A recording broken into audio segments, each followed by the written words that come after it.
Merci Monsieur le Président, Monsieur le Vice-président, Monsieur le Président du Césaire. L'automne est venu, les feuilles mortes se ramassent déjà à la pelle et pourtant, vous vous jetez des fleurs. Je voudrais bien excuser cette entame un peu facile, Monsieur le Président, mais force est de constater que la communication de la région à l'occasion de ce débat, cette autosatisfaction pompeuse est un peu malsaine et pour tout vous dire un peu gênante. La région la mieux gérée de France. Comme toujours, Monsieur le Président, vous en faites un peu trop et cela nuit finalement à votre message. Quant à grand renfort de publicité dans les journaux de diffusion nationale, vous vantez vos mérites ou peut-être ceux de la région, on ne sait plus très bien. Comment ne pas s'interroger sur l'utilité réelle pour la région et ses habitants? Comme nous l'avons fait remarquer, comme l'avait fait remarquer en son temps notre collègue Charles Perrault, cette pleine page dans les Échos, puisque c'est de ça qu'il s'agit, aura coûté cher aux Auvergnats et aux Rhône-Alpins pour une utilité qui finalement reste à démontrer, puisqu'elle aura informé autant la Lorraine, le Béarn, la Provence, la Normandie, que le Dauphinet ou peut-être l'avenue du Faubourg Saint-Honoré. Nous verrons plus loin l'étrange notion de l'intérêt général qui peut être discutable, mais c'est bien l'intérêt régional qui doit seul conduire votre action.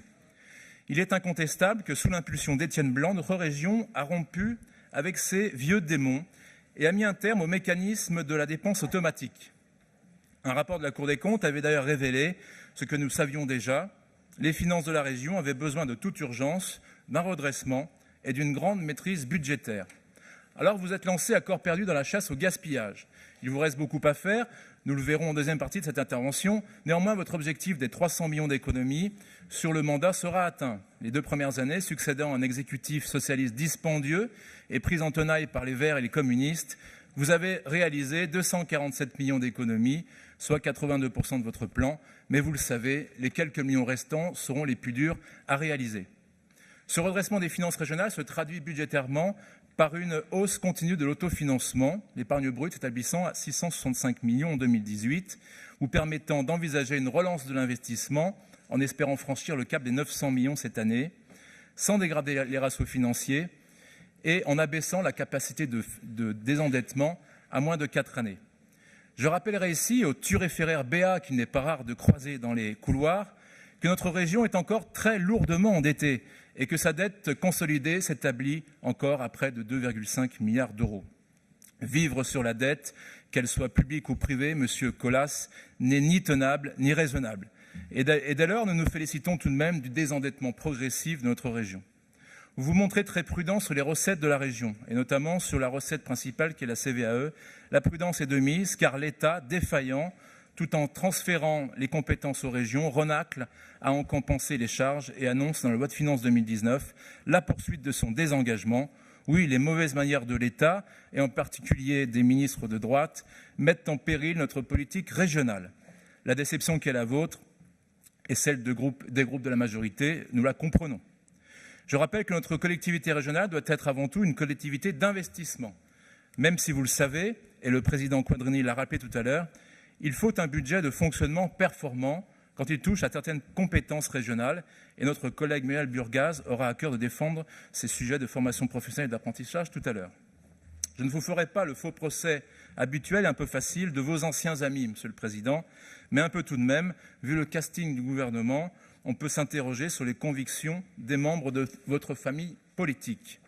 Au-delà de la politique volontariste dont vous faites preuve au niveau financier et que nous avions nous-mêmes inscrit dans nos priorités de mandat, vous vous montrez dans le même temps très insuffisant sur toute une série d'orientations et de décisions.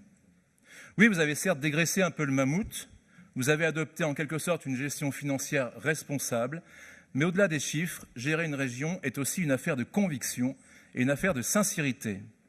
Oui, Monsieur le Président, il va vous falloir parfaire votre courage politique, celui qui tient aux convictions profondes et qui ne s'embarrasse pas du politiquement correct si dévastateur aujourd'hui.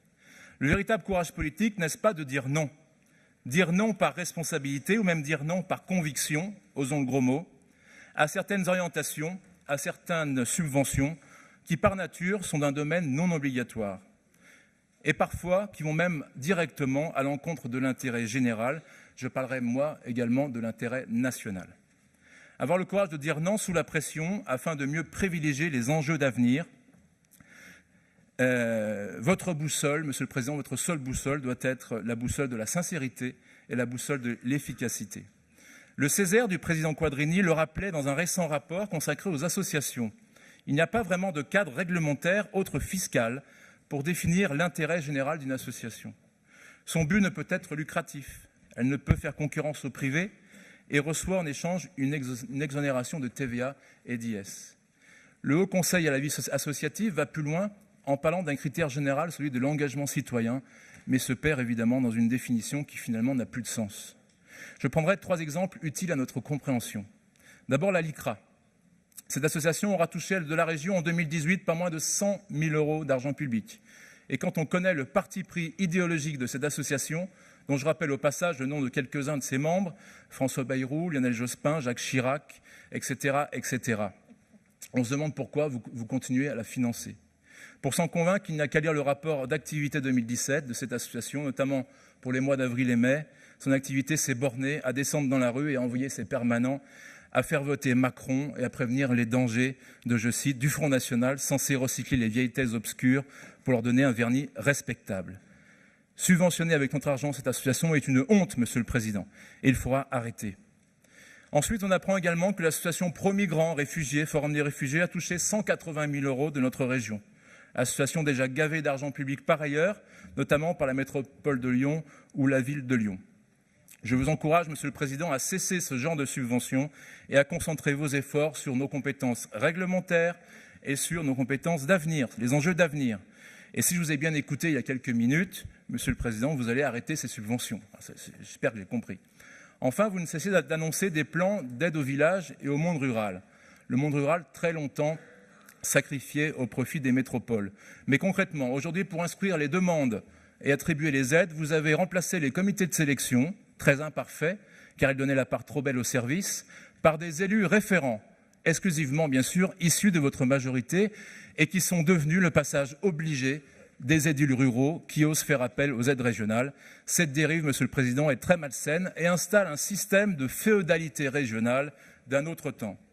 En conclusion, nous prenons acte du désengagement de l'État qui met en péril la gestion de nos régions et leur capacité d'investir. Nous prenons acte également de l'action rigoureuse et volontariste que vous menez, mais nous saurions nous en contenter, tant votre gouvernance et nombre de vos décisions vont à l'encontre de notre intérêt régional et national. Nous sommes impatients de passer à l'examen de votre budget et vous pouvez compter sur les hommes et les femmes de mon groupe pour s'en emparer, vous faire des propositions d'amendements qui, j'espère, sauront vous satisfaire. Monsieur le Président, nous vous surveillerons comme le lait sur le feu. Je vous remercie. Merci, Monsieur Boudet.